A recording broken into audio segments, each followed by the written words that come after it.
आज मैं आपको एक कहानी सुनाने जा रही हूँ जिसका नाम है सच्ची तालीम। दोस्तों, यह कहानी है शरारती राजू की। राजू एक ऐसा शरारती बच्चा है जिसने पूरे मोहल्ले की नाक में दम कर रखा है। उसकी शरारतें भी ऐसी होती कि लोगों के आपस में झगड़े ही करवा देती। वो कभी किसी की साइकिल पंचर कर देता तो कभी किसी के घर की बेल बजाकर भाग जाता। मोहल्ले वाले राजू से बहुत परेशान हो चुके थे। राजू की उम्र इतनी भी कम नहीं थी कि उसे बच्चा समझकर छोड़ दिया जाए, इसलिए सभी उसको बहुत डांटते और कभी कभी तो मार भी देते थे।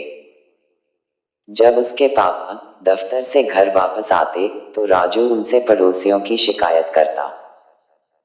कभी कहता उसे शर्मा अंकल ने डांटा या कभी गुप्ता आंटी ने झाड़ू से मारा। जब राजू के पापा पड़ोसियों से बात करने जाते तो पड़ोसी उल्टा उन्हें ही चार बातें सुना जाते।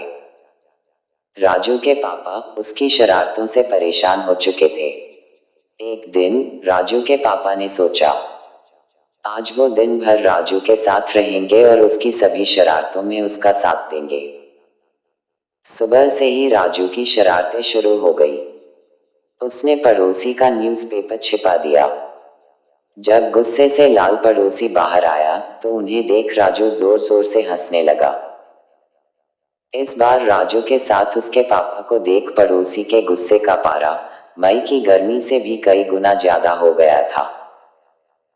गुस्से से लाल पड़ोसी ने दोनों को बहुत सुनाई, पर जब राजू और उसके पापा को कोई फर्क नहीं पड़ा तो वो भी दरवाजा पटकते हुए घर के अंदर चला गया। अब मोहल्ले में बातें भी शुरू हो गई थी। लड़का क्या कम था जो बाप ही ऐसा करने लगा। राजू ने दिन भर बहुत सी शरारतें की, उसके पापा ने भी उसका भरपूर साथ दिया। रात को उसके पापा ने राजू से कहा, तुमने आज बहुत सारी शरारतें की और तुम्हें मजा भी बहुत आया, पर अब कल मैं शरारतें करूंगा, क्या तुम मेरा साथ दोगे? राजू को तो यह सुनकर मजा ही आ गया। अब अगले दिन सुबह राजू के पापा उसे सब्जी बेचने वाली बुढ़िया के पास ले गए। राजू अक्सर ही उस बुढ़िया को बहुत परेशान किया करता था। कभी उसकी सब्जियां फेंक देता तो कभी उसकी चप्पल चुरा लेता। फिर वो बुढ़िया डंडा लेकर उसके पीछे भागती। राजू को लगा पापा भी कुछ ऐसा करेंगे, लेकिन उसके पापा ने कुछ अलग किया। बुढ़िया जैसे ही अपनी सब्जियों से दूर गई, राजू के पापा ने राजू के साथ मिलकर सब्जियां साफ करके जमा दी। बुढ़िया वापस आई तो जमी हुई सब्जियां देखकर बहुत खुश हुई।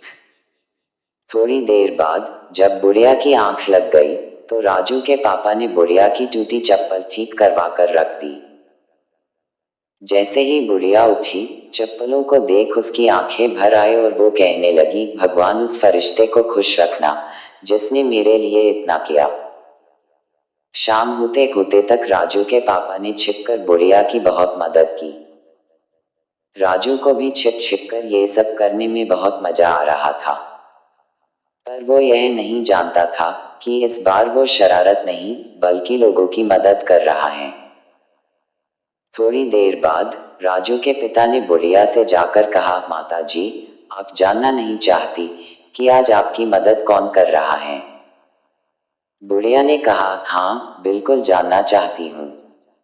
तब राजू के पिता ने राजू को आगे बुलाया और कहा, माता जी, ये सब राजू ने किया है।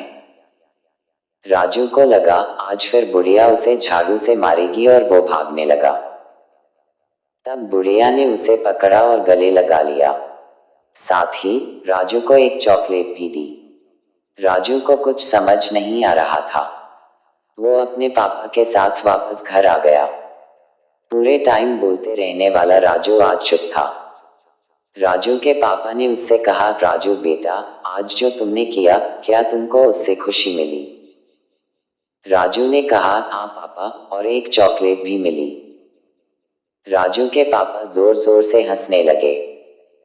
राजू के पापा ने उसे समझाते हुए कहा, बेटा, तुम रोज रोज सबको परेशान करते हो, फिर सब तुम्हें डांटते हैं, और फिर तुम मुझसे आकर उनकी शिकायत करते हो, लेकिन आज तुमने सबकी मदद की तो उन्होंने तुम्हें बहुत प्यार किया।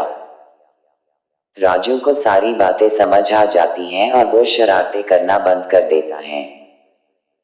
दोस्तों, आजकल के बच्चे इंटेलिजेंट तो होते हैं, पर संस्कारों से दूर होते जा रहे हैं। क्या आपने कभी सोचा है ऐसा क्यों हो रहा है? ऐसा इसलिए हो रहा है क्योंकि आजकल के माता पिता अपने बच्चों के खिलाफ एक शब्द भी सुनना पसंद नहीं करते। ऐसे में वो अपने बच्चों को सही गलत सिखा ही नहीं पाते। बच्चों को सच्ची तालीम उनके माता पिता ही दे सकते हैं। अगर राजू के पापा केवल उसी ही की बात सुनते और पड़ोसियों से लड़ते, तो वो राजू को कभी सही गलत का एहसास नहीं करवा पाते। अगर हर माँ बाप अपने बच्चे को बचपन से ही एक अच्छी तालीम दे, तो एक अच्छे समाज का निर्माण होगा।